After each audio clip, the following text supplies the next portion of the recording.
y como un civil mexicano, transformó una bicicleta en arma explosiva y detuvo una división enemiga en 13 minutos. El sudor corría por la frente curtida de Esteban Morales, mientras martillaba el hierro al rojo vivo en su modesta herrería de Manila. Era marzo de 1942, y las calles de la capital filipina resonaban con el estruendo distante de la artillería japonesa que se acercaba inexorablemente. El aroma del metal caliente se mezclaba con el olor acre del humo que comenzaba a invadir la ciudad. «Esteban, hermano, ¿todavía sigues trabajando?», gritó su vecino, el comerciante filipino Santos Reyes, mientras corría por la calle con una maleta en cada mano. «Los japoneses estarán aquí en pocas horas. Debemos evacuar la zona norte». Esteban, de 42 años, había llegado a Filipinas desde Guadalajara 15 años atrás, siguiendo el sueño de prosperidad que muchos mexicanos perseguían en el archipiélago. Su piel morena y sus manos callosas contaban la historia de años forjando herramientas, reparando maquinaria y construyendo con sus propias manos una vida digna lejos de su tierra natal. Ahora, todo ese trabajo parecía destinado a convertirse en cenizas. «Santos, amigo», respondió Esteban, dejando el martillo sobre el yunque. «Esta herrería es todo lo que tengo. Mi esposa Carmen está en el hospital con fiebre tifoidea y no puedo abandonarla. Además», añadió mirando hacia la calle donde soldados filipinos y estadounidenses se retiraban en desorden, «alguien debe ayudar a que esta gente no se quede completamente indefensa». El rugido de motores se hizo más intenso. A través de la ventana polvorienta de la herrería, Esteban pudo ver columnas de humo negro elevándose desde el puerto. Los bombarderos japoneses habían estado atacando posiciones estratégicas durante toda la semana, y ahora las tropas terrestres se aproximaban para completar la ocupación de la ciudad. «¿Ayudar? ¿Con qué, hermano?», preguntó Santos, secándose el sudor de la cara con un pañuelo blanco. «Los japoneses traen tanques, artillería pesada, miles de soldados. ¿Qué puede hacer un herrero mexicano contra todo eso?». Esteban caminó hacia el fondo de su taller, donde guardaba las herramientas más especializadas.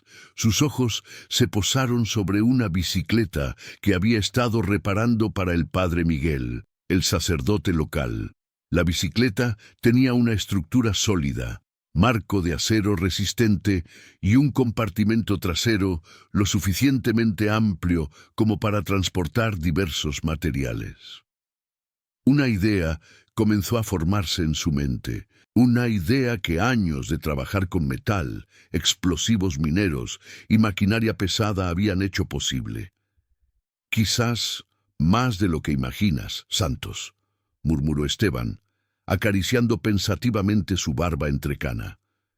«Mi abuelo luchó contra los franceses en Puebla, mi padre contra los revolucionarios en Michoacán. Los Morales nunca hemos huido de una pelea, especialmente cuando hay gente inocente que proteger».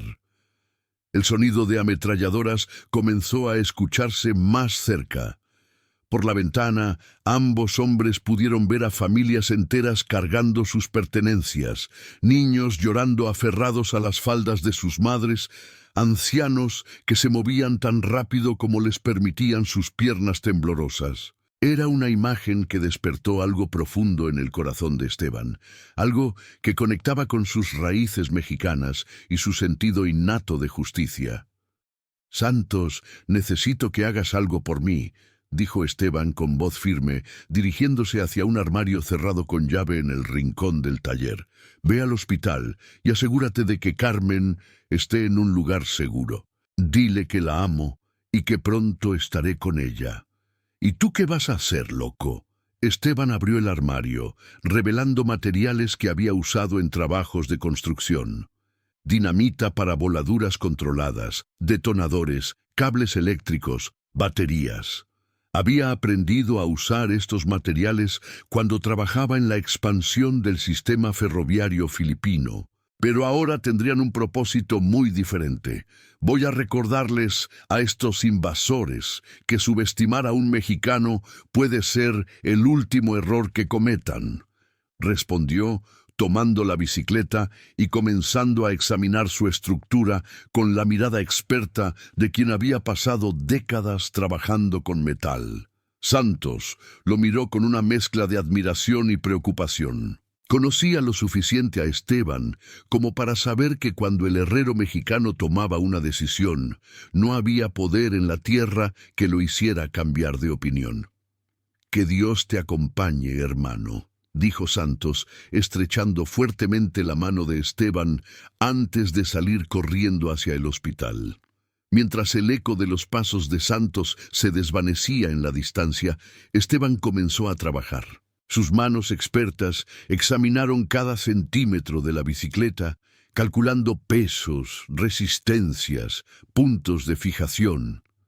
En su mente, los años de experiencia en metalurgia se combinaban con el coraje heredado de generaciones de mexicanos que nunca se habían inclinado ante la tiranía.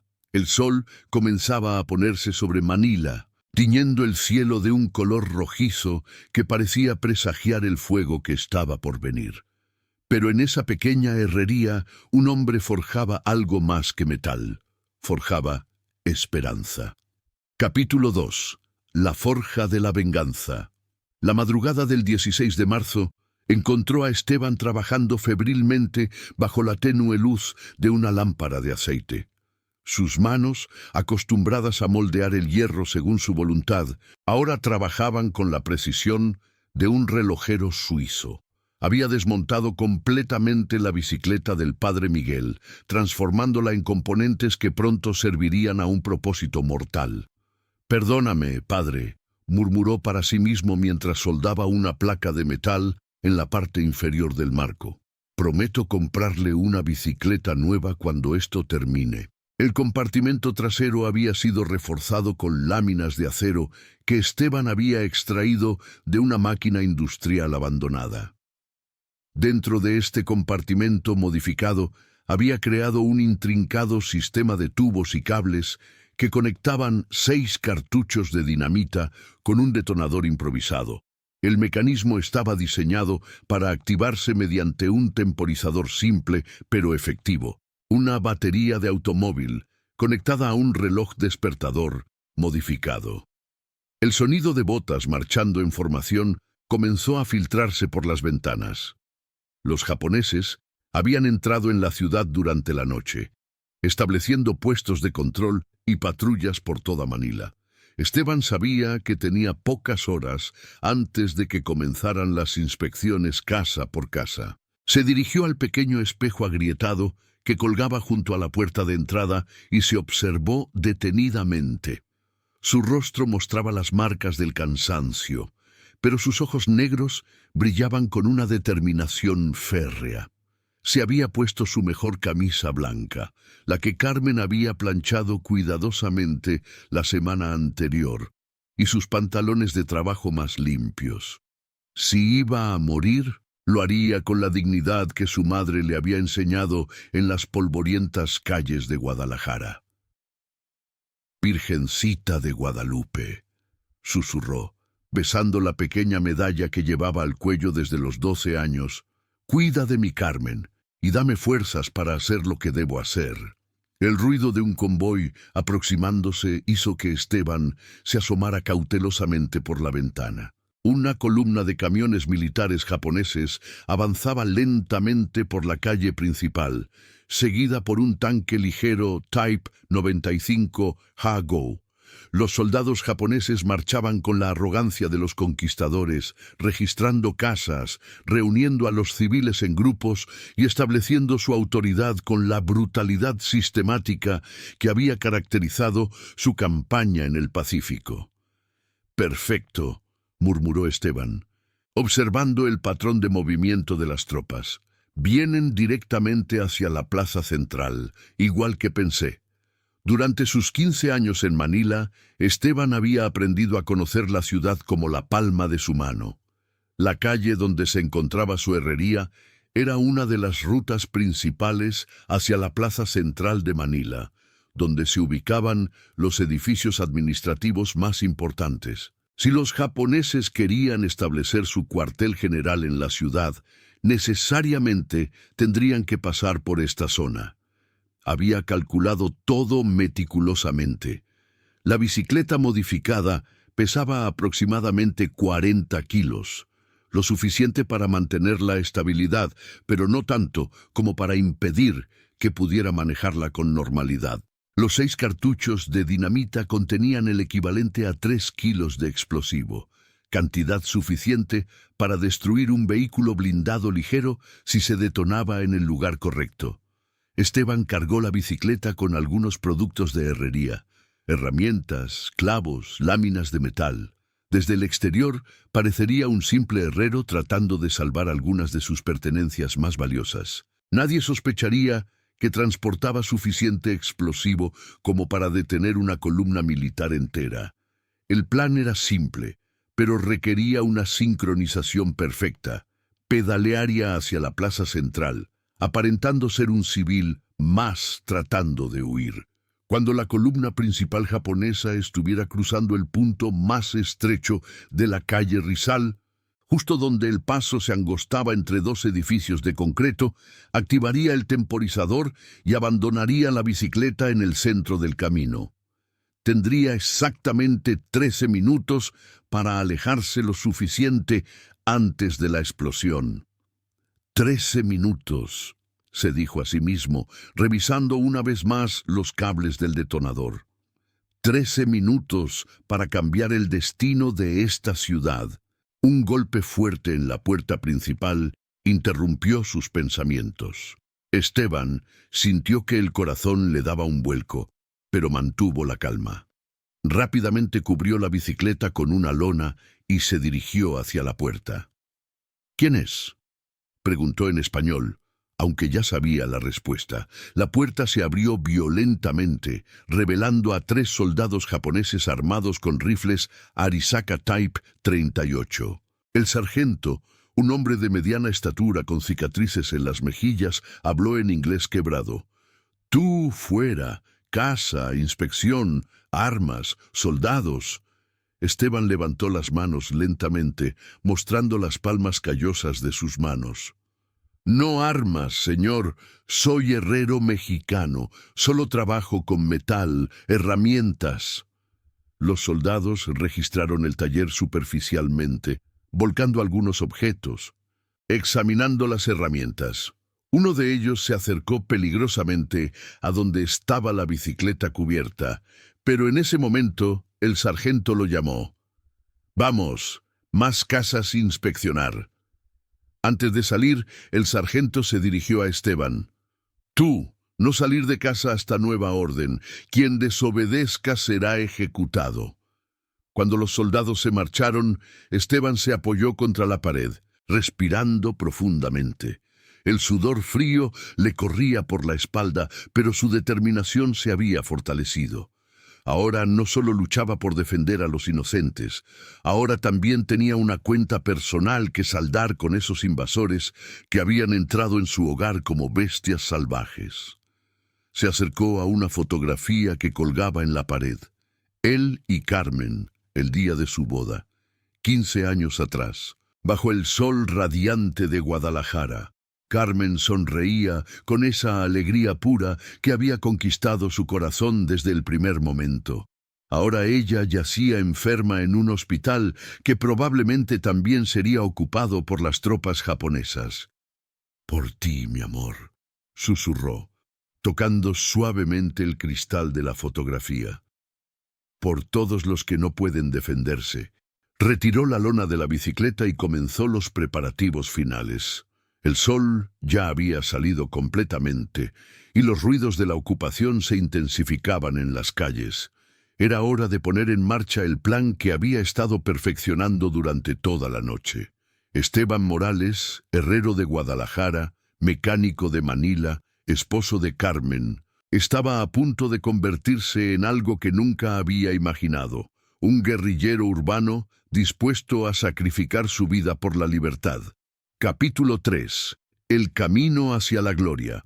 El reloj de la herrería marcaba las 8:15 de la mañana cuando Esteban finalmente decidió que había llegado el momento.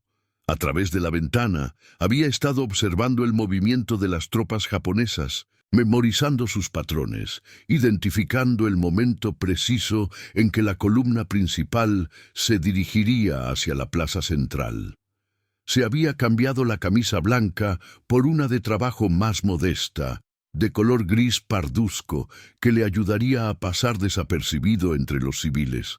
En el bolsillo delantero llevaba una fotografía de Carmen y en el trasero una carta que había escrito durante la madrugada, dirigida a su hermano menor en Guadalajara. Ricardo, había escrito, si lees esta carta, significa que encontré mi destino en tierras lejanas, pero no te entristezcas. Recuerda las historias que nos contaba el abuelo sobre los héroes de Puebla, sobre hombres comunes que hicieron cosas extraordinarias cuando la patria los necesitaba. Hoy yo seré uno de esos hombres. Cuida de Carmen si sobrevive, y dile que mi último pensamiento fue para ella. Revisó una última vez el mecanismo de la bicicleta. El temporizador estaba configurado para 13 minutos exactos. Los cables estaban perfectamente aislados y ocultos dentro del marco.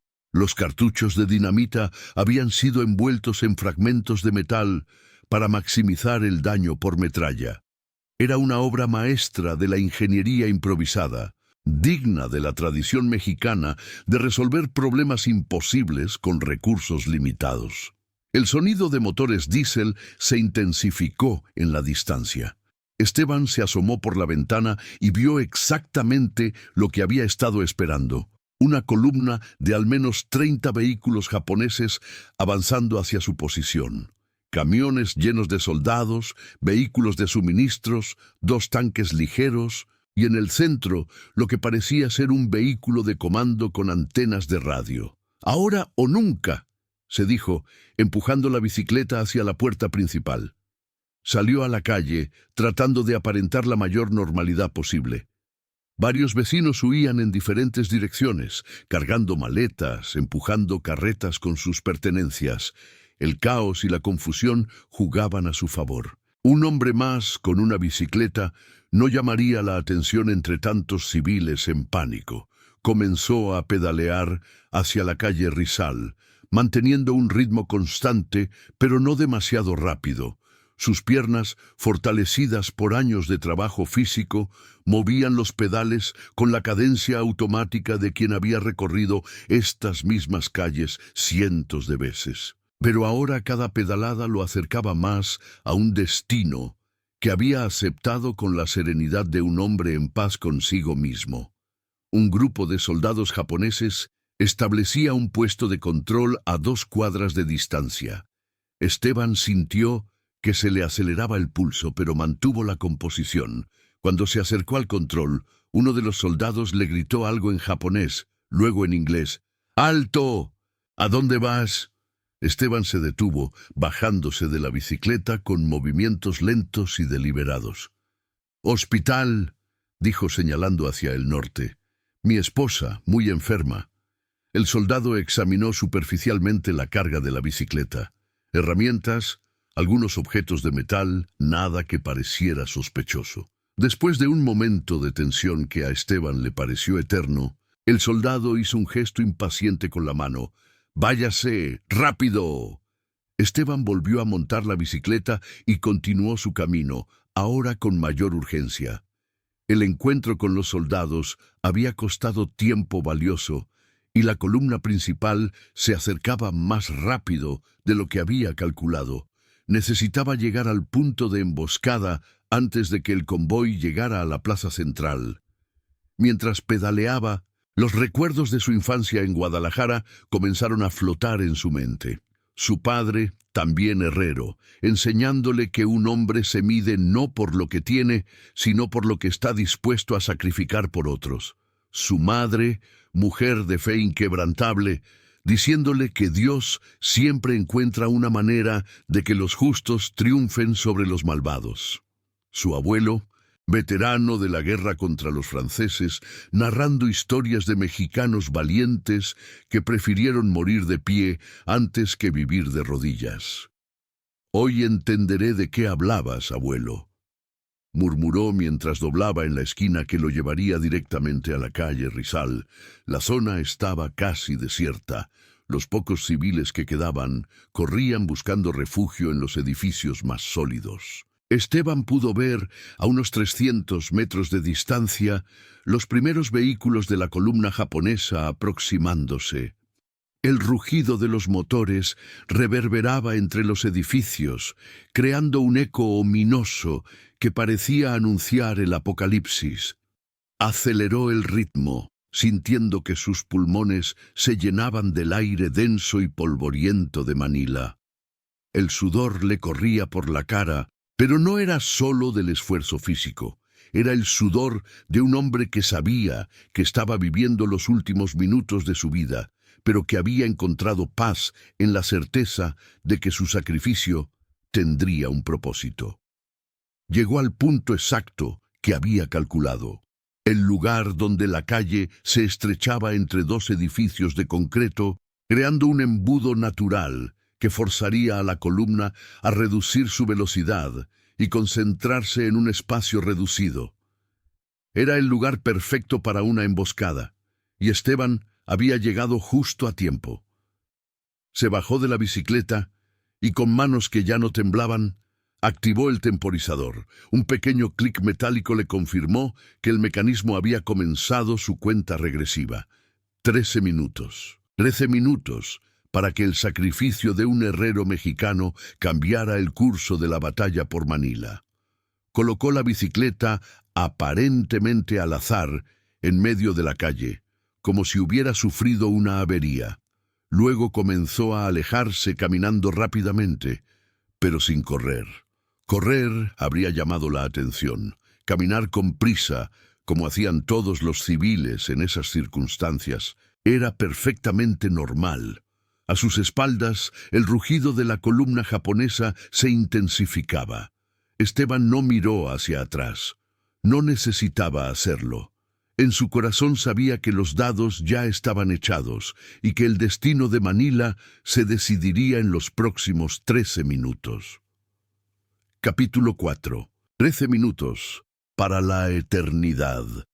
Esteban caminó con pasos firmes pero medidos hacia el edificio de apartamentos más cercano, un viejo inmueble de 3 pisos que conocía bien porque había reparado sus barandales de hierro el año anterior.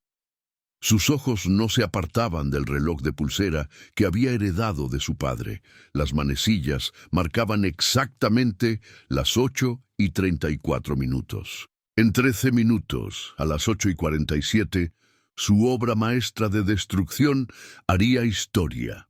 Mientras subía las escaleras hacia el segundo piso, escuchó que la columna japonesa se acercaba al punto donde había dejado la bicicleta. El sonido de motores diésel se intensificaba, mezclándose con las voces de los comandantes japoneses gritando órdenes en su idioma natal. Esteban se asomó cautelosamente por una ventana que daba a la calle Rizal y pudo ver el espectáculo que se desarrollaba abajo. La columna era aún más impresionante de lo que había observado desde la distancia. Más de 40 vehículos avanzaban en formación, camiones llenos de soldados de infantería, vehículos de transporte de municiones, 2 tanques ligeros Type 95, varios camiones con equipo de comunicaciones y en el centro, protegido por una escolta especial, un vehículo de comando que claramente transportaba oficiales de alto rango. «Madre mía», susurró, calculando mentalmente la magnitud de lo que estaba a punto de suceder. «Esta no es una simple patrulla, es toda una división». El primer vehículo de la columna se había detenido a unos 20 metros de la bicicleta. Esteban pudo ver a un oficial japonés salir del vehículo y caminar hacia el obstáculo, examinándolo con sospecha.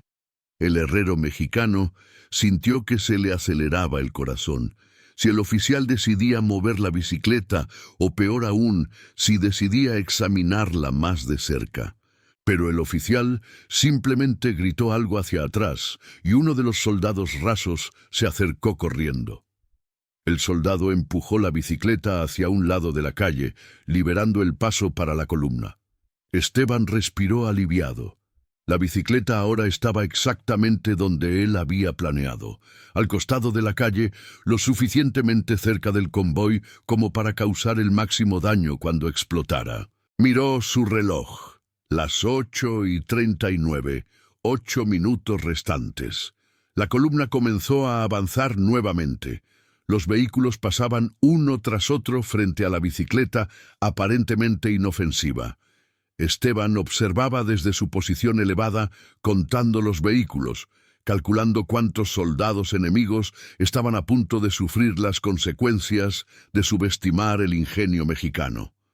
En ese momento, algo inesperado sucedió.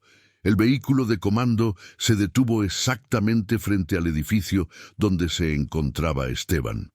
Varios oficiales japoneses salieron del vehículo y comenzaron a desplegar mapas sobre el capó, aparentemente discutiendo la ruta hacia su próximo objetivo.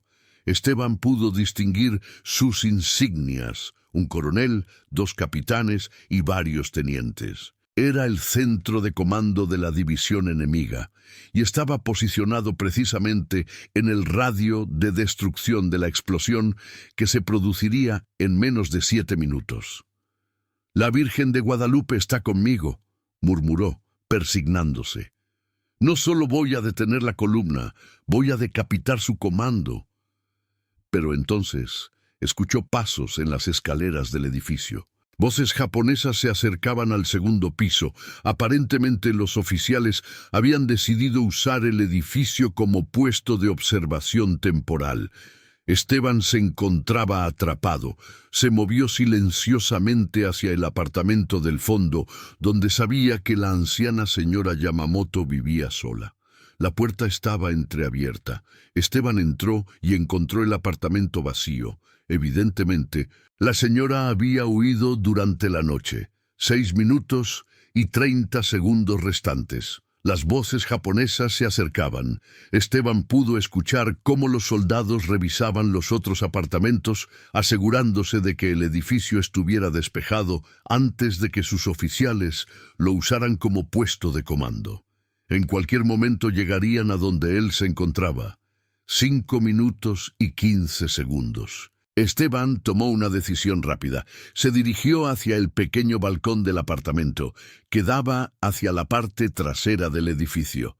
Era una caída de aproximadamente 6 metros hacia un callejón estrecho lleno de basura y escombros. Peligrosa, pero sobrevivible si caía correctamente. 4 minutos y 45 segundos. Se subió al barandal del balcón justo cuando escuchó que la puerta del apartamento se abría violentamente. Gritando algo en japonés, 2 soldados irrumpieron en la habitación. Esteban saltó. La caída fue brutal. Su hombro izquierdo golpeó contra una pila de escombros, enviando ondas de dolor por todo su brazo. Su tobillo derecho se torció al tocar el suelo, pero pudo ponerse de pie. Cojeando, comenzó a alejarse del edificio lo más rápido que le permitían sus lesiones. 3 minutos y 20 segundos. Los soldados japoneses habían salido al balcón y le gritaban que se detuviera. Uno de ellos levantó su rifle, pero Esteban ya había doblado en una esquina y se había perdido entre los escombros del callejón. El dolor en su tobillo era intenso, pero la adrenalina le daba fuerzas para continuar. 2 minutos y 50 segundos. Esteban sabía que no podría alejarse lo suficiente del radio de explosión en el tiempo que quedaba. La explosión de 6 cartuchos de dinamita en un espacio cerrado como la calle Rizal sería devastadora. Los fragmentos de metal y los escombros volarían en todas las direcciones en un radio de al menos 100 metros. 2 minutos exactos. Se refugió detrás de un muro de concreto grueso, parte de una construcción abandonada. Era la mejor protección que podría encontrar en el tiempo que quedaba. Se sentó con la espalda contra el muro, respirando profundamente, tratando de calmar su corazón acelerado. 1 minuto y 30 segundos.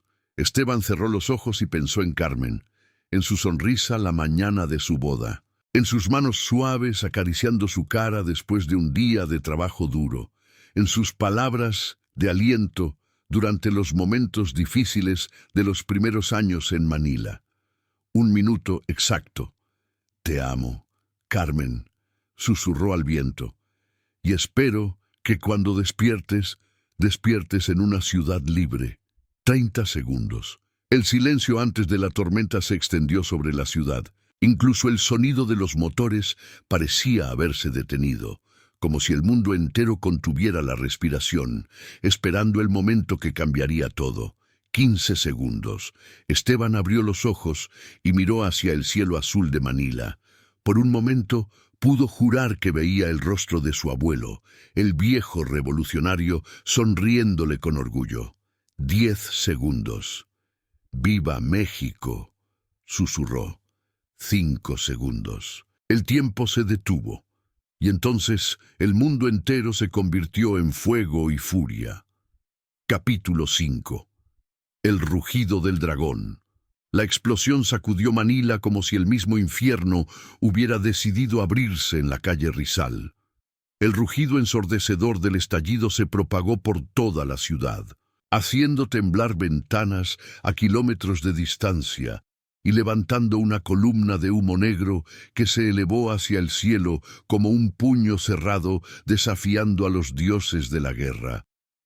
Esteban sintió la onda expansiva golpear el muro de concreto que lo protegía con la fuerza de un martillo gigantesco.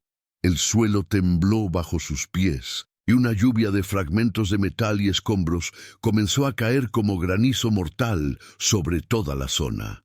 El herrero mexicano se cubrió la cabeza con los brazos, sintiendo cómo pequeños fragmentos de metralla rebotaban contra el concreto que lo protegía. Cuando finalmente cesó la lluvia de destrucción, un silencio extraño y antinatural se extendió sobre la ciudad. Era como si Manila entera hubiera quedado momentáneamente sorda por la magnitud de la explosión. Lentamente, Esteban se incorporó y se asomó alrededor del muro que le había salvado la vida. El espectáculo que se desplegó ante sus ojos superó todas sus expectativas más salvajes. La calle Rizal había sido transformada en un paisaje apocalíptico. Un cráter de aproximadamente 10 metros de diámetro marcaba el punto exacto donde había estado la bicicleta. Los 2 edificios que flanqueaban la calle mostraban enormes grietas en sus fachadas, con ventanas completamente destrozadas y balcones colgando peligrosamente de sus estructuras. Pero lo más impresionante era lo que había sucedido con la columna japonesa. Los 2 tanques ligeros Type 95, que habían estado en primera línea, se encontraban volcados como juguetes rotos. El primero había sido lanzado contra el edificio de la izquierda, con su torreta completamente separada del casco.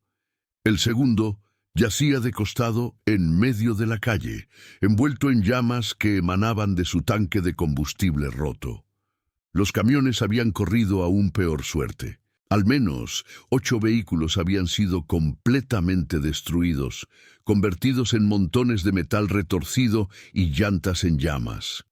Los que habían estado más cerca de la explosión habían sido literalmente desintegrados, dejando solo fragmentos esparcidos en un radio de 50 metros. Pero lo más significativo de todo era el destino del vehículo de comando. El camión blindado que había transportado a los oficiales de alto rango había recibido el impacto directo de la metralla. Su estructura había sido perforada en docenas de lugares, y a través de las ventanas rotas, Esteban pudo ver que no había movimiento en su interior. El coronel japonés que había estado estudiando mapas sobre el capó del vehículo yacía inmóvil al costado de la calle, su uniforme manchado de sangre, sus mapas de batalla convertidos en confeti esparcido por el viento. Lentamente, Los sonidos comenzaron a regresar al mundo. Primero, el crepitar de las llamas de los vehículos en combustión. Luego, los gritos de dolor y confusión de los soldados japoneses heridos. Finalmente, las voces de los oficiales sobrevivientes gritando órdenes desesperadas en japonés, tratando de reorganizar lo que quedaba de su división. Esteban contó mentalmente los vehículos destruidos, al menos 15 completamente eliminados, otros 10 gravemente dañados. De una columna de más de 40 vehículos, menos de la mitad seguía operativa, pero más importante que la destrucción material era la destrucción del comando. Había eliminado al coronel y a varios oficiales de alto rango, dejando a la división sin liderazgo efectivo. 13 minutos, susurró con satisfacción, mirando su reloj roto por la explosión. 13 minutos para cambiar el curso de una guerra. Pero sabía que su trabajo no había terminado. Los japoneses se reagruparían rápidamente y cuando lo hicieran, buscarían venganza. Necesitaba alejarse de la zona antes de que comenzaran los registros casa por casa. Con su tobillo todavía dolorido por la caída del balcón, Esteban comenzó a moverse cautelosamente entre los escombros, dirigiéndose hacia el hospital donde Carmen se encontraba.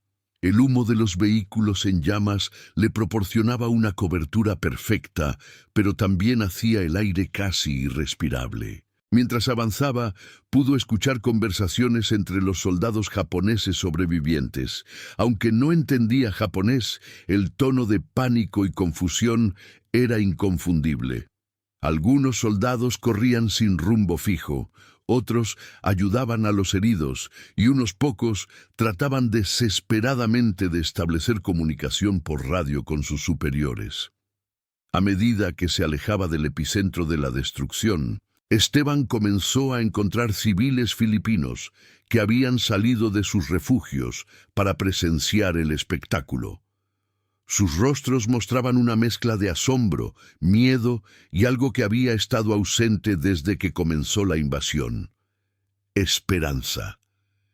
¿Quién hizo esto?, escuchó que preguntaba una mujer mayor a su vecino. No sé, respondió el hombre, pero quienquiera que haya sido, le recordó a estos invasores que Manila no se rinde fácilmente. Esteban sonrió para sus adentros. La gente no sabía que había sido un mexicano quien había infligido este golpe a los japoneses, pero eso no importaba. Lo que importaba era que el espíritu de resistencia había sido encendido. La explosión había sido más que un acto de sabotaje. Había sido un símbolo, una demostración de que los invasores no eran invencibles. Cuando finalmente llegó a las inmediaciones del hospital, Esteban pudo ver que también había sido ocupado por las tropas japonesas, pero la confusión causada por la explosión había reducido significativamente el número de guardias. Los soldados que habían estado asignados al hospital habían sido enviados de urgencia a la zona de la explosión para ayudar con las operaciones de rescate y reorganización. Se las ingenió para entrar por una puerta lateral que conocía bien, la que usaban los familiares durante las visitas nocturnas. Los pasillos del hospital estaban en caos. Médicos y enfermeras corrían de un lado a otro, algunos atendiendo a soldados japoneses heridos que habían sido traídos desde la zona de la explosión, otros tratando de mantener el funcionamiento normal del hospital bajo la ocupación. Nadie prestó atención a un hombre más con ropa de trabajo y aspecto polvoriento. En medio del caos, Esteban parecía ser simplemente otro civil afectado por los eventos de la mañana. Llegó finalmente a la habitación donde Carmen había estado internada durante los últimos 5 días. Su corazón se aceleró cuando abrió la puerta y la encontró vacía. La cama estaba hecha, pero no había señales de su esposa. «Disculpe», Le preguntó a una enfermera filipina que pasaba por el pasillo. ¿Sabe dónde está la señora Carmen Morales? Estaba en la habitación 237. La enfermera lo miró con compasión. ¿Es usted su esposo? Los japoneses trasladaron a todos los pacientes extranjeros al sótano cuando comenzó la invasión. Están en el refugio antiaéreo. Esteban sintió una mezcla de alivio y aprensión. Carmen estaba viva, pero ahora estaba bajo guardia japonesa directa. Llegar hasta ella sería mucho más complicado de lo que había imaginado. Capítulo 6. El reencuentro y la nueva esperanza. El sótano del Hospital General de Manila se había convertido en un refugio improvisado que albergaba a más de 50 personas, pacientes extranjeros, algunos civiles filipinos considerados sospechosos, y varios prisioneros de guerra estadounidenses heridos. La iluminación era tenue, proporcionada únicamente por unas pocas lámparas de aceite, y el aire era denso y cargado del olor a medicina y humanidad hacinada. Esteban descendió por las escaleras de concreto, tratando de aparentar que pertenecía allí. Su ropa polvorienta y su aspecto de hombre que había pasado por una experiencia traumática encajaban perfectamente con el ambiente del refugio. 2 guardias japoneses flanqueaban la entrada principal del sótano, pero su atención estaba dividida entre controlar a los refugiados y escuchar las noticias que llegaban desde arriba sobre la explosión. Sus ojos escanearon desesperadamente el refugio hasta que finalmente la vio. Carmen estaba sentada en un catre al fondo del sótano, envuelta en una manta delgada, su rostro pálido, pero con esos ojos oscuros que habían cautivado su corazón 15 años atrás. A pesar de la fiebre tifoidea que la había debilitado durante días, mantenía esa dignidad serena que siempre había admirado en ella. Esteban se movió cuidadosamente entre los otros refugiados, manteniéndose en las sombras hasta llegar al lado de su esposa. Cuando Carmen lo vio, sus ojos se llenaron de lágrimas de alivio. «Esteban», susurró, extendiendo sus brazos temblorosos hacia él. «Pensé que te habían matado. Escuchamos una explosión terrible hace 1 hora y luego trajeron muchos soldados heridos». Esteban la abrazó suavemente, sintiendo lo frágil que había quedado su cuerpo por la enfermedad. «Estoy aquí, mi amor. Todo va a estar bien». «¿Qué fue esa explosión? Los soldados están muy nerviosos, hablan de sabotaje, de resistencia». Esteban la miró a los ojos y sonrió con una mezcla de tristeza y orgullo.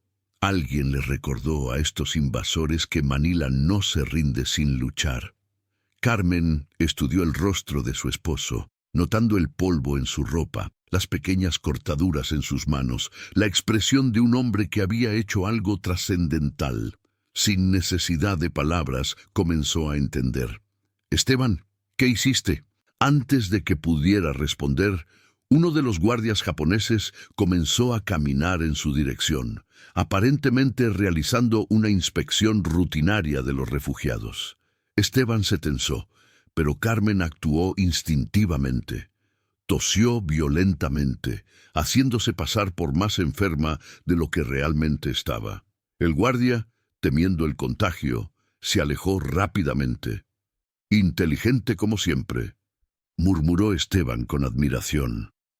En voz muy baja, para que nadie más pudiera escuchar, Esteban le contó a Carmen lo que había hecho.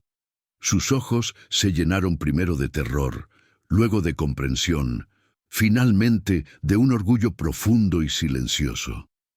Conocía a su esposo lo suficientemente bien como para saber que había tomado la única decisión que su código moral le permitía tomar.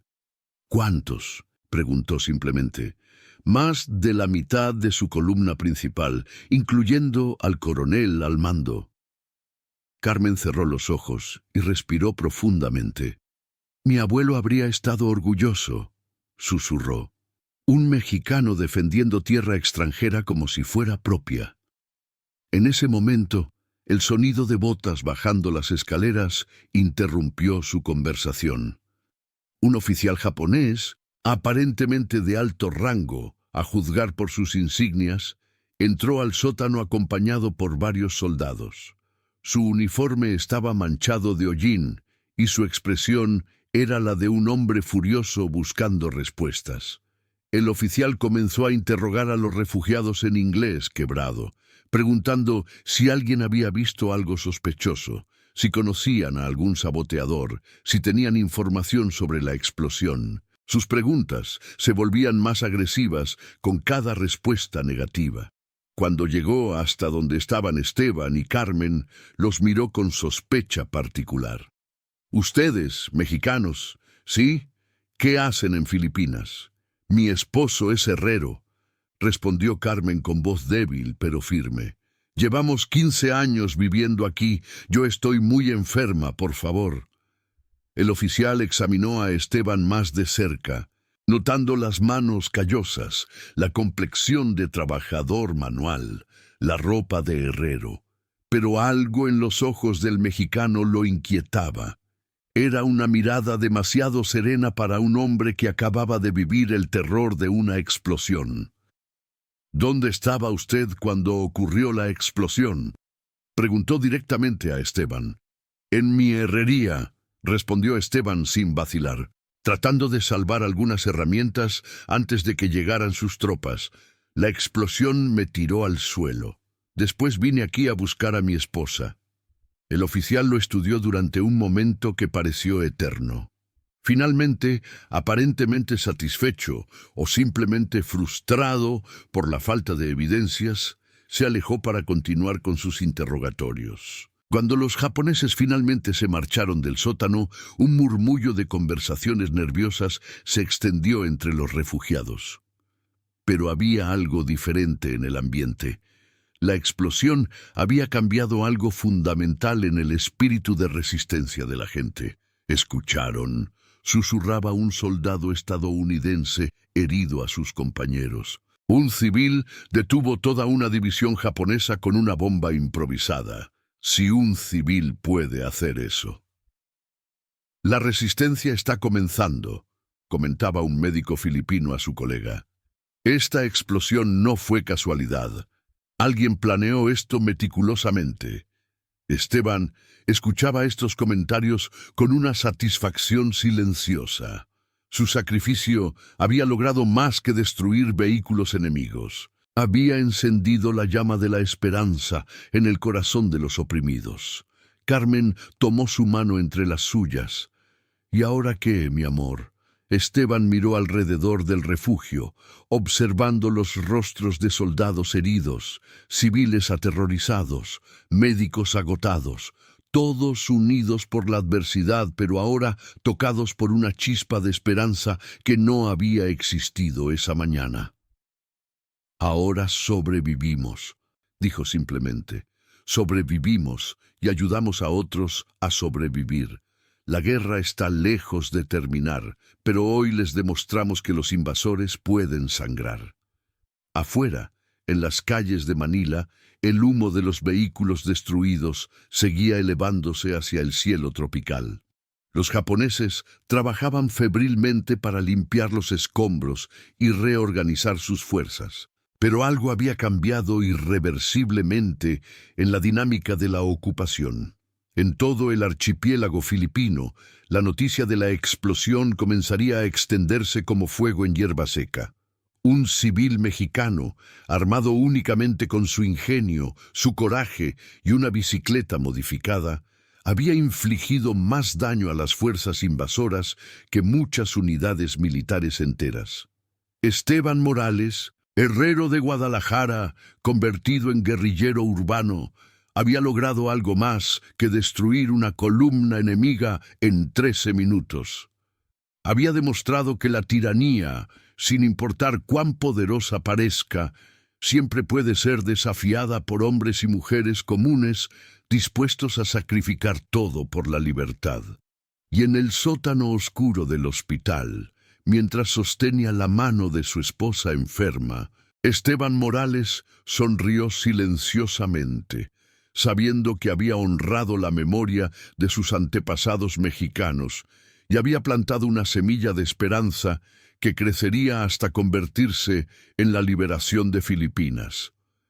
La historia recordaría muchos nombres de héroes de la Segunda Guerra Mundial, pero en un pequeño rincón de Manila, el eco de una explosión de 13 minutos resonaría para siempre como testimonio del coraje de un mexicano que transformó una bicicleta en un símbolo de resistencia. Capítulo 7. La cacería del fantasma mexicano. 3 días habían transcurrido desde la explosión que había sacudido Manila, y la búsqueda del saboteador se había convertido en una obsesión para las fuerzas japonesas de ocupación. El mayor Takeshi Yamamoto, oficial de inteligencia enviado especialmente desde Tokio para investigar el incidente, había establecido su cuartel general en el edificio que antes albergaba la oficina municipal de Manila. Yamamoto era un hombre meticuloso, de 40 años, educado en universidades occidentales antes de la guerra. Hablaba inglés y español con fluidez, y tenía una reputación bien ganada por desentrañar redes de resistencia en China y Corea. Su método era simple pero efectivo: aplicar presión sistemática sobre la población civil hasta que alguien proporcionara información. «Coronel Matsuda», dijo Yamamoto a su subordinado mientras examinaba fotografías de los restos de la explosión. «Esta no fue obra de amateur. Observe la colocación precisa del explosivo, la sincronización perfecta, el conocimiento detallado de nuestras rutas de patrullaje. Estamos buscando a alguien con entrenamiento militar o experiencia en demolición».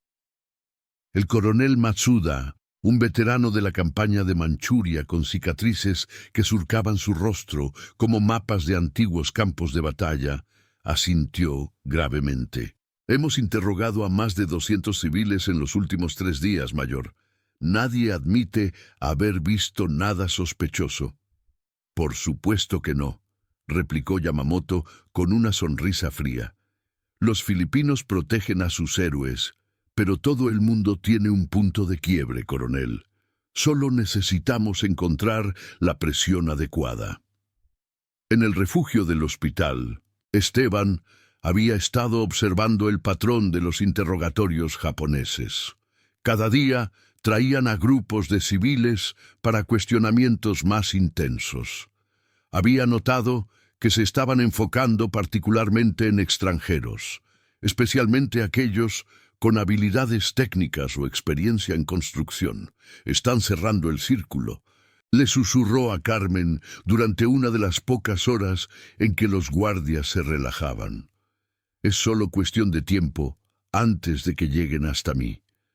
Carmen había recuperado mucha de su fuerza durante los últimos días. La fiebre tifoidea había cedido, y aunque aún estaba débil, su mente estaba clara y su determinación era férrea. «Entonces debemos actuar antes de que eso suceda», respondió con la firmeza que siempre había admirado en ella. «¿Actuar? Carmen, no podemos escapar. Este lugar está rodeado de guardias». «No hablo de escapar, mi amor», dijo Carmen, tomando la mano callosa de su esposo entre las suyas. «Hablo de asegurar que tu sacrificio no sea en vano. Hablo de hacer que otros continúen lo que comenzaste». Esa misma noche, Carmen puso en marcha un plan que había estado desarrollando cuidadosamente.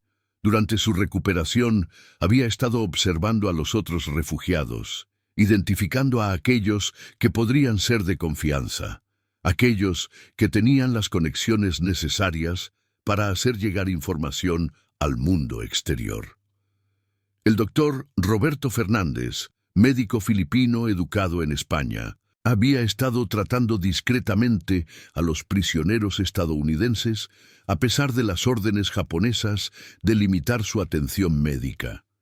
El soldado James McCarthy, de Boston, había perdido una pierna en los combates, pero mantenía contacto secreto con células de resistencia a través de enfermeras filipinas que simpatizaban con la causa aliada.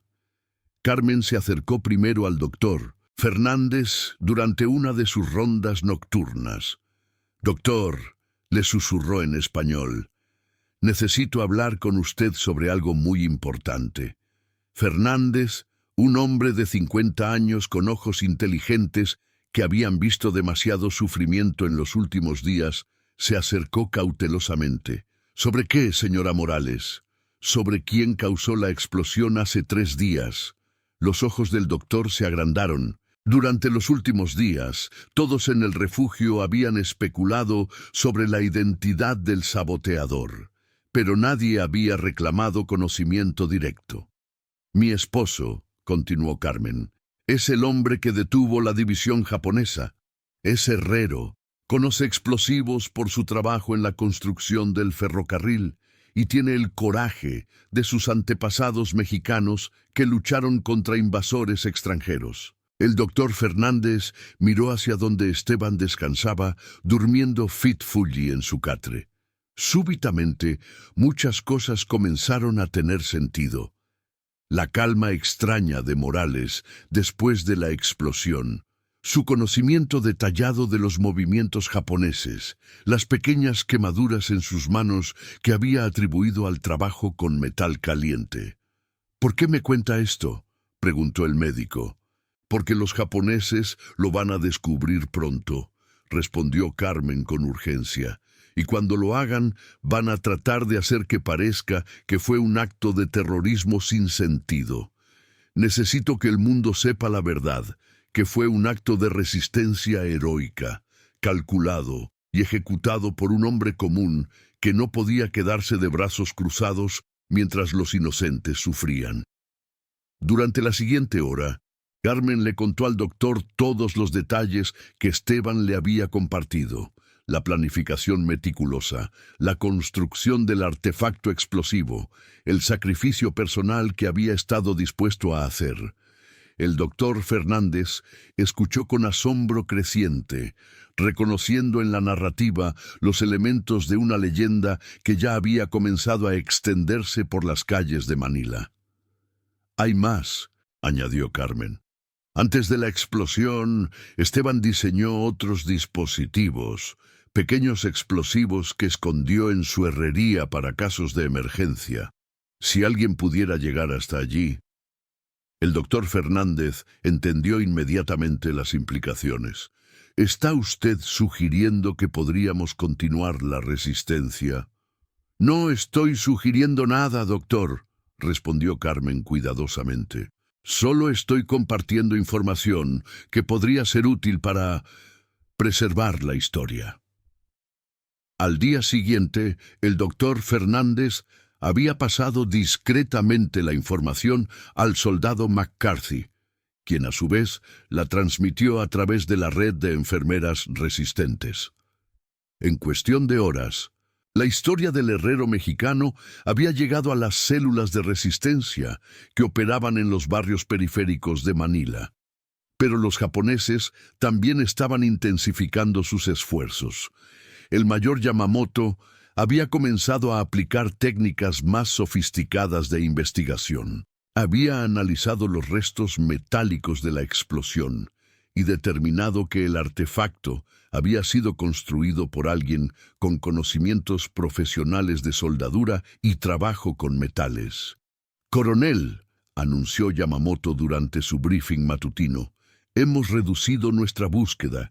Estamos buscando a un herrero, soldador o mecánico que viva en un radio de 2 kilómetros del sitio de la explosión. Alguien que tiene acceso a explosivos industriales y la habilidad técnica para construir un detonador de precisión». «¿Cuántos sospechosos cumple esos criterios?», preguntó el coronel Matsuda. «17 hombres», respondió Yamamoto con satisfacción. «Comenzaremos interrogatorios intensivos mañana por la mañana. Para el final de la semana habremos encontrado a nuestro saboteador». Esa noche, Carmen sabía que el tiempo se agotaba rápidamente. Se acercó a Esteban y le contó sobre las conversaciones que había tenido con el doctor Fernández y las conexiones que había establecido con la resistencia. «¿Hiciste qué?», preguntó Esteban, inicialmente alarmado por la audacia de su esposa. «Lo que tenía que hacer», respondió Carmen con firmeza. «Tu explosión fue solo el primer paso, Esteban. Ahora necesitamos asegurar que inspire a otros a continuar la lucha». Esteban la miró con admiración renovada. Durante 15 años de matrimonio, había visto muchas facetas de su esposa, pero esta nueva dimensión de estratega y organizadora lo llenaba de orgullo y preocupación a partes iguales. «Carmen, si nos descubren, morimos sabiendo que hicimos la diferencia», interrumpió ella. «Pero si no hacemos nada, morimos como víctimas silenciosas. Prefiero la primera opción». Esa misma noche, mientras los guardias japoneses cambiaban turno, el soldado McCarthy logró hacer llegar un mensaje fuera del hospital. El mensaje era simple, pero poderoso. «El fantasma mexicano vive. El fuego de la resistencia ha sido encendido. ¡Viva la libertad!». En las calles de Manila, pequeños grupos de resistentes comenzaron a planear sus propias operaciones, inspirados por la audacia del sabotaje de la bicicleta explosiva. No sabían aún quién había sido el responsable, pero la semilla de la resistencia organizada había sido plantada. Y en el refugio del hospital, Esteban Morales contemplaba el rostro dormido de su esposa, entendiendo que su guerra personal contra los invasores había evolucionado hacia algo mucho más grande. El comienzo de una resistencia que se extendería por todo el archipiélago filipino como fuego en hierba seca. Afuera, la cacería se intensificaba, pero adentro, la llama de la esperanza ardía más brillante que nunca. Capítulo 8. La red de acero y fuego. Una semana después de que Carmen estableciera contacto con la resistencia, la pequeña célula había crecido hasta incluir 12 miembros activos y una red de simpatizantes que se extendía por 3 barrios de Manila. El doctor Fernández había demostrado ser un organizador nato, utilizando sus rondas médicas como cobertura para establecer comunicaciones entre diferentes grupos de resistentes. La herrería de Esteban se había convertido en el objeto de intenso interés para ambos bandos. Los japoneses la habían registrado 3 veces, pero sin conocer exactamente qué buscar. No habían encontrado los pequeños explosivos que Esteban había escondido en compartimentos secretos construidos dentro de las paredes gruesas del edificio. El soldado McCarthy, a pesar de su pierna amputada, había logrado establecer contacto con un grupo de guerrilleros Huk que operaban en las montañas cercanas a Manila. Estos veteranos filipinos, con experiencia en guerra de guerrillas desde la época de la resistencia contra los estadounidenses, estaban ansiosos por obtener explosivos y información sobre los movimientos japoneses en la ciudad. «Tenemos un problema», le susurró el doctor Fernández a Carmen durante una visita médica rutinaria. «Los japoneses han intensificado sus interrogatorios. Ayer llevaron a Joaquín Hernández, el herrero del barrio San Miguel. Lo torturaron durante 6 horas antes de devolverlo, apenas vivo». Carmen sintió un escalofrío de terror, pero mantuvo la compostura. «¿Habló? No, pero no puede resistir mucho más. Es solo cuestión de tiempo antes de que lleguen a Esteban». Esa noche, Carmen tomó una decisión que cambiaría el curso de la resistencia en Manila. Se acercó a McCarthy y le propuso algo que inicialmente lo dejó sin palabras. «Soldado», le dijo en inglés, «necesito que me ayude a llegar hasta la herrería de mi esposo». «Señora Morales», respondió McCarthy, ajustándose la prótesis de madera que le habían construido los médicos filipinos, «eso es suicidio. Los japoneses tienen puestos de observación en cada esquina alrededor de esa zona». «Exactamente por eso necesito ir», replicó Carmen con determinación. «Si no recuperamos esos explosivos pronto, los japoneses los encontrarán cuando finalmente arresten a Esteban. Y necesitamos mover esos materiales antes de que sea demasiado tarde». Durante las siguientes 3 noches, Carmen, el doctor Fernández y McCarthy elaboraron un plan audaz. Utilizarían una ambulancia del hospital para transportar suministros médicos a una clínica en el barrio donde se encontraba la herrería. Carmen se haría pasar por una enfermera y McCarthy por un conductor médico. El doctor Fernández les proporcionaría documentación falsa y una excusa médica convincente para estar en esa zona durante las primeras horas de la mañana. Mientras tanto, Esteban había comenzado a notar que los interrogatorios japoneses se estaban acercando peligrosamente. 3 herreros ya habían sido detenidos para cuestionamiento intensivo, y él sabía que su turno llegaría pronto. «Carmen», le dijo una noche mientras compartían su escasa ración de arroz, «necesito contarte exactamente dónde está escondido todo en la herrería, por si algo me sucede». Con precisión meticulosa, Esteban le describió la ubicación de cada escondite. 6 cargas explosivas pequeñas ocultas en una cavidad detrás del horno principal. Detonadores y cables en una caja enterrada bajo las baldosas del piso cerca de la ventana trasera. Y lo más importante, un mapa detallado de las rutas de patrullaje japonesas que había estado dibujando secretamente durante semanas. «Pero hay algo más», añadió Esteban bajando la voz hasta convertirla en un murmullo apenas audible. «Antes de la explosión, construí algo especial, un artefacto más grande, diseñado para ser transportado por varias personas. Está desarmado, escondido en componentes separados, pero si alguien con conocimientos de explosivos pudiera ensamblarlo». Los ojos de Carmen se iluminaron con comprensión. «¿Para qué está diseñado?» «Para la estación de radio principal japonesa», respondió Esteban, «la que usan para coordinar todas sus operaciones en Luzón. Si esa estación fuera destruida, las comunicaciones japonesas en todo el norte de Filipinas se verían severamente comprometidas durante días, quizás semanas». Carmen entendió inmediatamente la magnitud de lo que su esposo había planificado.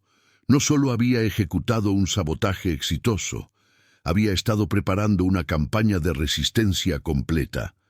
El plan para infiltrarse en la herrería se puso en marcha al amanecer del martes siguiente.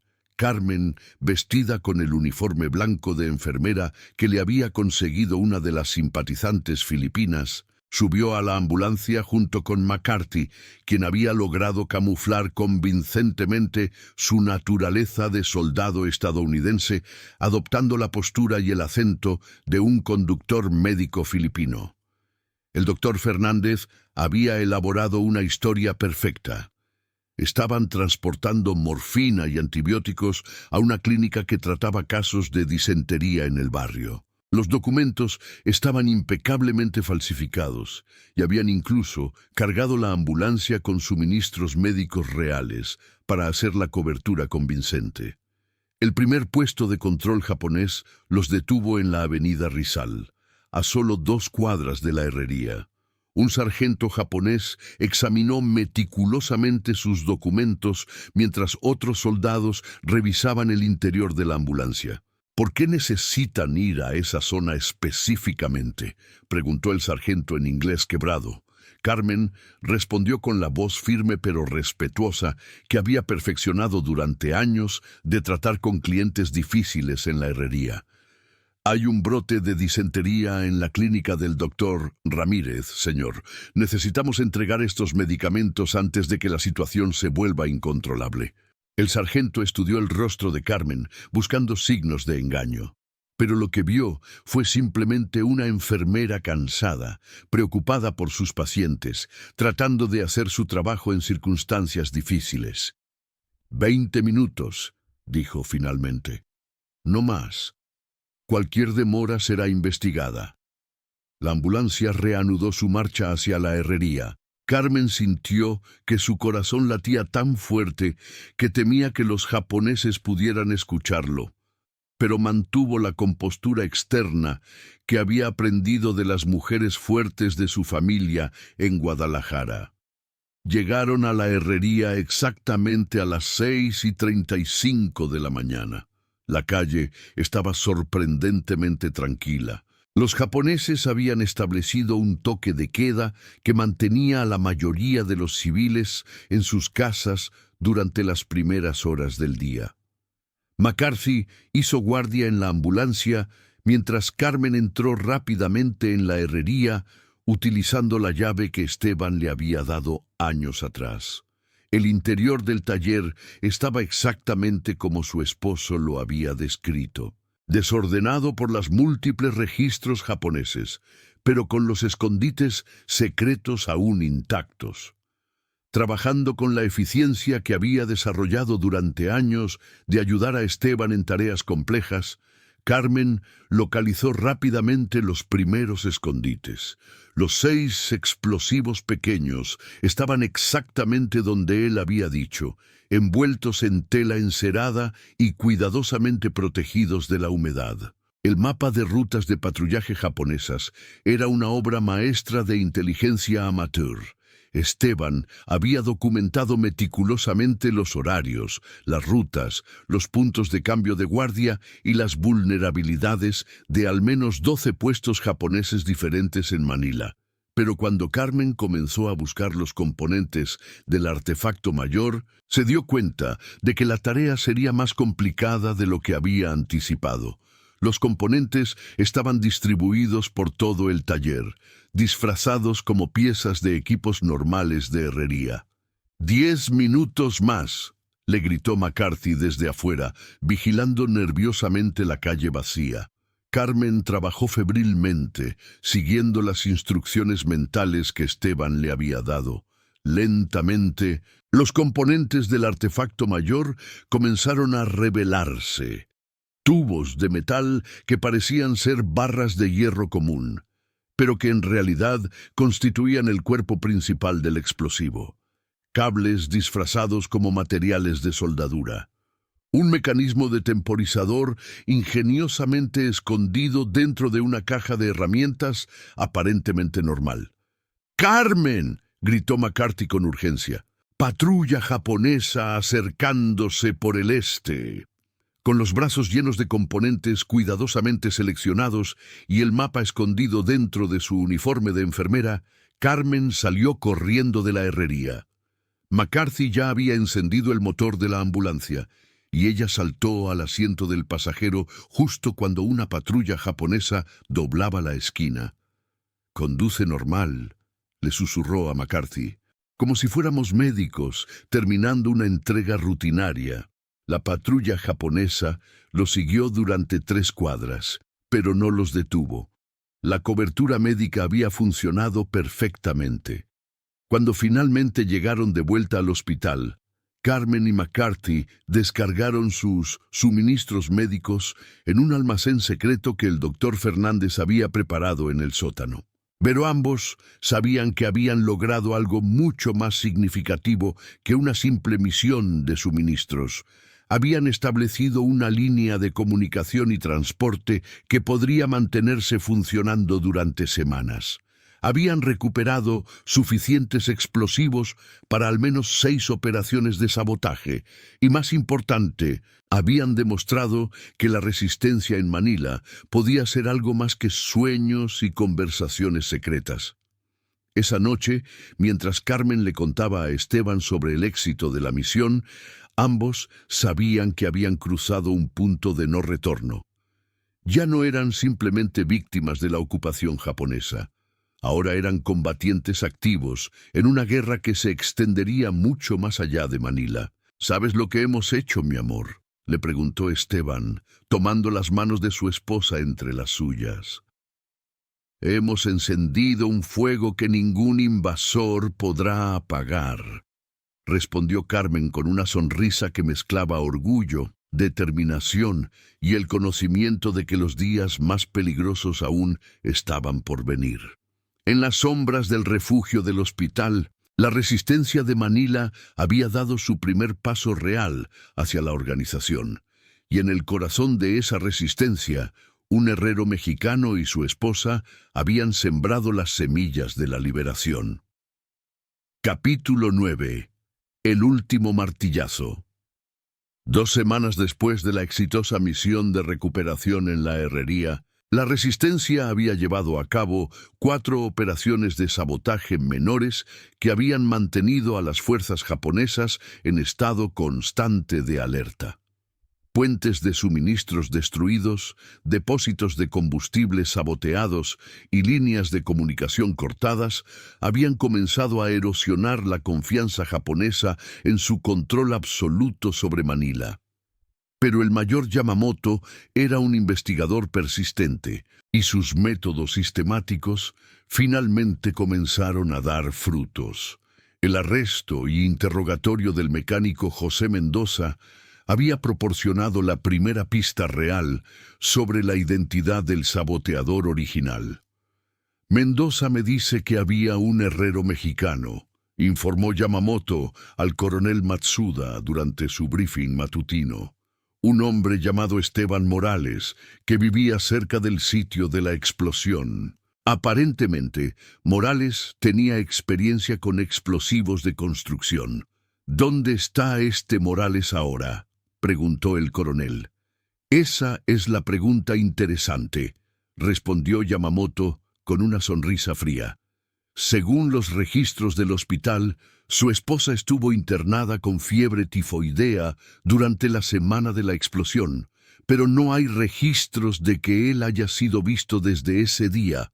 Y en el refugio del hospital, Esteban había estado esperando este momento durante días. Los interrogatorios se habían vuelto más específicos, más dirigidos. Sabía que era solo cuestión de tiempo antes de que alguien mencionara su nombre. Carmen, le dijo esa noche, mañana van a venir por mí. Carmen había llegado a la misma conclusión. Durante los últimos días, había estado preparando silenciosamente los últimos elementos del plan que habían desarrollado juntos. La red de resistencia ahora era lo suficientemente fuerte como para funcionar sin la presencia física de Esteban. Pero había una operación más que requería sus conocimientos únicos. Entonces, esta noche ejecutamos el plan final, respondió con la serenidad de una mujer que había aceptado completamente las consecuencias de sus decisiones. El plan era audaz hasta el punto de la locura, pero también brillante en su simplicidad. Durante las últimas 2 semanas, el doctor Fernández había estado documentando meticulosamente los horarios y movimientos del personal japonés que usaba la estación de radio principal. McCarthy había establecido contacto con los guerrilleros Hook, quienes habían confirmado que estarían listos para un ataque coordinado cuando las comunicaciones japonesas fueran interrumpidas. Carmen había ensamblado secretamente el artefacto mayor, siguiendo las instrucciones precisas que Esteban le había dado, trabajando en el almacén del sótano durante las horas de la madrugada, cuando los guardias estaban menos alerta. El dispositivo era una obra maestra de ingeniería improvisada, suficientemente poderoso para destruir completamente la estación de radio, pero diseñado para ser transportado por una sola persona. Hay solo un problema, le dijo Esteban a Carmen mientras revisaban los detalles finales del plan. Para que la sincronización funcione perfectamente, alguien tiene que colocar el artefacto manualmente dentro de la estación de radio, y esa persona no va a poder salir. Carmen había entendido esta realidad desde el principio. Lo sé, dijo simplemente. Carmen, no. Yo construí este artefacto.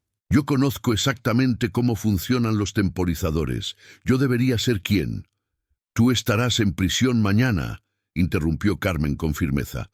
Los japoneses van a arrestarte tan pronto como confirmen tu identidad. Si ambos desaparecemos al mismo tiempo, sospecharán inmediatamente que estamos conectados con la resistencia, y toda la red será comprometida. Esteban sabía que ella tenía razón, pero la idea de que Carmen ejecutara la misión final le partía el alma. Durante 15 años había sido su protector, su proveedor, el que enfrentaba los peligros mientras ella mantenía el hogar seguro y cálido. Ahora, los roles se habían invertido completamente. Además, añadió Carmen con una sonrisa suave, una enfermera mexicana despertará menos sospechas que un herrero mexicano. Puedo llegar más cerca de la estación de radio sin que me detengan para interrogatorio. El plan se puso en marcha a las 3 de la madrugada del viernes. Carmen, vestida con su uniforme de enfermera y cargando una maleta médica que contenía el artefacto explosivo cuidadosamente disfrazado, salió del hospital a través de la ruta que habían perfeccionado durante las misiones anteriores. El doctor Fernández le había proporcionado documentación que la autorizaba a responder a una emergencia médica en un edificio a 2 cuadras de la estación de radio. McCarthy, a pesar de su pierna artificial, la escoltó durante la primera parte del viaje, manteniéndose en las sombras, pero listo para intervenir si algo salía mal. La estación de radio principal japonesa estaba ubicada en un edificio de concreto de 3 pisos que antes había albergado las oficinas del Telégrafo Municipal de Manila. Los japoneses lo habían fortificado con sacos de arena y guardias, pero habían mantenido las entradas principales abiertas para el personal autorizado. Carmen se acercó a la entrada principal con la confianza de una profesional médica respondiendo a una emergencia. El guardia japonés de turno la detuvo, pero cuando ella explicó en inglés que había sido llamada para atender a un oficial que había sufrido un colapso, el guardia la escoltó directamente al interior del edificio. ¿Dónde está el oficial enfermo?, preguntó el guardia mientras subían las escaleras hacia el segundo piso, donde se encontraban los equipos de radio principales. Segundo piso, sala de comunicaciones, respondió Carmen, siguiendo la información que el doctor Fernández había obtenido a través de sus contactos en el hospital. Aparentemente sufrió un ataque cardíaco durante el turno nocturno.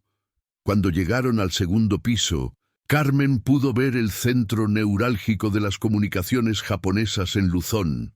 Decenas de operadores de radio trabajando en turnos continuos, mapas de toda la región cubriendo las paredes y en el centro los transmisores principales que coordinaban todas las operaciones militares japonesas desde Manila hasta las provincias del norte. «No veo a ningún oficial enfermo», dijo el guardia, comenzando a sospechar.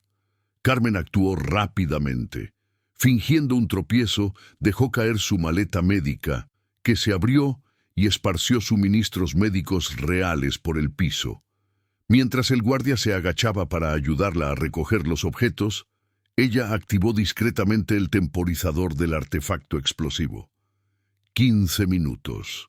Había programado el dispositivo para 15 minutos. Tiempo suficiente para que ella saliera del edificio, pero no tanto como para que los japoneses pudieran encontrar y desarmar el explosivo si lo descubrían. «Disculpe mi torpeza», dijo Carmen, recogiendo los suministros médicos y asegurándose de que el artefacto activado quedara escondido detrás de uno de los grandes transmisores de radio. «La emergencia me tiene nerviosa.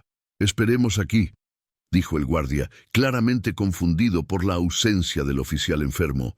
«Voy a verificar con mi superior».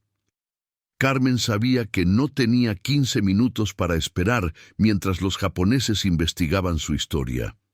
Tenía que salir del edificio inmediatamente antes de que descubrieran que no había ninguna emergencia médica real. «Por supuesto», respondió calmadamente, «pero primero permítame usar el baño. El viaje hasta aquí fue muy largo». El guardia señaló hacia el pasillo. Carmen caminó casualmente hacia el baño, pero en cuanto estuvo fuera de la vista del guardia, se dirigió hacia la escalera de emergencia, que había memorizado durante la planificación. Salió del edificio por una puerta lateral que daba hacia un callejón estrecho. Una vez en la calle, comenzó a caminar rápidamente, pero sin correr, hacia el punto de encuentro que había establecido con McCarthy. 12 minutos restantes. Pero antes de que pudiera llegar al punto de encuentro, escuchó gritos provenientes del edificio de la estación de radio. Aparentemente, los japoneses habían descubierto que no había ningún oficial enfermo y habían comenzado a buscarla. 10 minutos restantes. Carmen aceleró el paso, pero sabía que no podría alejarse lo suficiente del radio de explosión en el tiempo que quedaba. El artefacto que había colocado era aún más poderoso que el que Esteban había usado en la bicicleta. La explosión sería devastadora en un radio de al menos 150 metros. 8 minutos restantes. Se refugió en la entrada de una tienda cerrada, a aproximadamente 100 metros del edificio de la estación de radio. Era una posición peligrosa, pero era la mejor protección que podía encontrar. Desde su escondite pudo ver soldados japoneses saliendo del edificio, aparentemente buscándola en las calles circundantes. 5 minutos restantes. Carmen cerró los ojos y pensó en Esteban, probablemente durmiendo en el refugio del hospital, sin saber que en pocos minutos su esposa haría el sacrificio final para completar la misión que habían comenzado juntos. Pensó en su vida en Guadalajara, en los sueños que habían tenido cuando llegaron a Filipinas, en las familias que nunca tendrían, pero en la familia humana más grande que habían ayudado a proteger. 3 minutos restantes.